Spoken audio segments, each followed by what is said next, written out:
ವೀಕ್ಷಕರಿಗೆಲ್ಲ ನಮಸ್ಕಾರ. Welcome to my YouTube channel Bigg Boss Kannada season 11 ಮತ್ತೊಂದು ವಿಡಿಯೋಗೆ ಸುಸ್ವಾಗತ. ಭಾನುವಾರದ ಎಲಿಮಿನೇಷನ್ನ ಹಾಟ್ ಸೀಟ್ನಲ್ಲಿ 5 ಜನ ಕೂತಿದ್ದಾರೆ.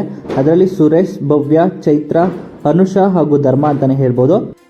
ಇನ್ನು ಈ 5 ಜನರಲ್ಲಿ ಮೊದಲನೇ ಸ್ಪರ್ಧೆಯಾಗಿ ಯಾರು ಸೇವ್ ಆಗ್ತಾರೆ ಇವತ್ತಿನ ದಿನದಲ್ಲಿ ಅಂತ ಹೇಳೋದಾದರೆ, ಗೋಲ್ಡ್ ಸುರೇಶ್ ರವರು ಇವತ್ತಿನ ದಿನದಲ್ಲಿ ಮೊದಲನೇ ಸ್ಪರ್ಧೆಯಾಗಿ ಸೇವ್ ಆಗ್ತಾ ಇದ್ದಾರೆ ಅಂತಲೇ ಹೇಳ್ಬೋದು.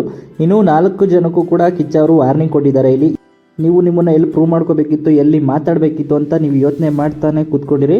ಹಾಗೆ ಯೋಚನೆ ಮಾಡ್ತಾನೆ ಬ್ಯಾಗ್ ರೆಡಿ ಮಾಡ್ಕೊಂಡಿರಿ ಇವತ್ತು ಮನೆಗೆ ಹೋಗೋದಕ್ಕೆ ಅಂತಲೂ ಕೂಡ ಕಿಚ್ಚ ಅವರು ವಾರ್ನಿಂಗ್ನ ಕೊಟ್ಟಿದ್ದಾರೆ. ಇಲ್ಲಿ ಇನ್ನು 2ನೇ ಸ್ಪರ್ಧೆಯಾಗಿ ಭವ್ಯ ಅವರು ಸೇವ್ ಆಗುವಂಥ ಸಾಧ್ಯತೆ ಜಾಸ್ತಿನೇ ಇದೆ ಅಂತ ಹೇಳ್ಬೋದು.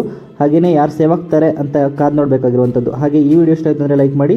ಇನ್ನು ಈ ವಾರದಲ್ಲಿ ಯಾವುದೇ ರೀತಿ ಎಲಿಮಿನೇಷನ್ ಇಲ್ಲ ಅಂತಲೇ ಹೇಳ್ಬೋದು.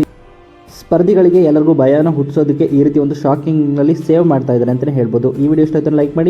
ಬಿಗ್ ಬಾಸ್ ಸೀಸನ್ 11ರಲ್ಲಿ ನಿಮ್ಮ ಫೇವ್ರೆಟ್ ಕಂಟೆಸ್ಟೆಂಟ್ ಯಾರು ಅಂತ ಕಮೆಂಟ್ ಮೂಲಕ ನಿಮ್ಮ ಅನಿಸಿಕೆಯನ್ನು ಕಮೆಂಟ್ ಮಾಡಿ ತಿಳಿಸಿ. ಇದೇ ರೀತಿ ಇನ್ನಷ್ಟು ಹೆಚ್ಚಿನ ವಿಡಿಯೋಗಾಗಿ ನಮ್ಮ ಚಾನಲ್ಗೆ ಸಬ್ಸ್ಕ್ರೈಬ್ ಮಾಡಿ.